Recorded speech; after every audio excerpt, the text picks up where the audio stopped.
നമുക്കറിയാം ഇതൊരു wire wound type resistor ആണ്. അതായത് ഓൾറെഡി അതിൽ മെൻഷൻ ചെയ്തിട്ടുണ്ട് അതിന്റെ വാട്ട്സും കിലോ ഓം.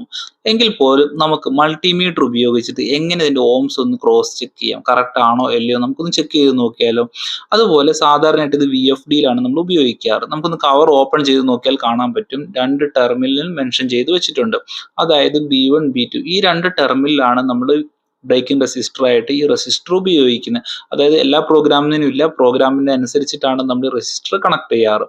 അതുപോലെ ഇതിന്റെ ഓംസ് നമുക്ക് ചെയ്യാനായിട്ട് മൾട്ടിമീറ്റർ ഉപയോഗിച്ചിട്ട് നമുക്ക് എന്ത് ചെയ്യാം, ഇതിന്റെ ഓംസ് ഒന്ന് ചെക്ക് ചെയ്ത് നോക്കിയാലോ.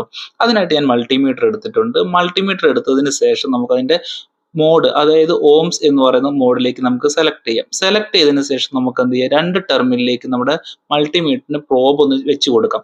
അപ്പൊ നമുക്ക് കറക്റ്റ് ആയിട്ട് ഡിസ്പ്ലേയിൽ കാണാൻ പറ്റും. കറക്റ്റ് 9.98, അത് അപ്രോക്സ് 10 കിലോ ഓം നമുക്ക് കാണാൻ പറ്റും. അപ്പൊ ഇങ്ങനെയാണ് നമ്മൾ സാധാരണയായിട്ട് ഈ റെസിസ്റ്റർ ഒക്കെ ചെക്ക് ചെയ്യുന്നത്. അതുപോലെ എങ്ങനെ നമുക്ക് ബ്രേക്കിംഗ് റെസിസ്റ്റർ സെലക്ട് ചെയ്യാം, എങ്ങനെയാണ് അതിന്റെ ഓംസ് കാൽക്കുലേറ്റ് ചെയ്യുന്നത് എന്നൊക്കെ നമുക്ക് വരും ദിവസങ്ങളിൽ പഠിക്കാവുന്നതാണ്. അതുപോലെ ഇൻഡസ്ട്രിയൽ ഇൻ ഓട്ടോമേഷൻ റിലേറ്റഡ് ആയിട്ടുള്ള VFD, PLC, HMI ഇതൊക്കെ പഠിക്കാൻ ആഗ്രഹിക്കുന്നവരാണെന്നുണ്ടെങ്കിൽ തീർച്ചയായിട്ടും എൻ്റെ ചാനൽ സബ്സ്ക്രൈബ് ചെയ്യുക, ലൈക്ക് ചെയ്യുക, അതുപോലെ മറ്റുള്ളവർ കൂടി ഷെയർ ചെയ്ത് കൊടുക്കുക.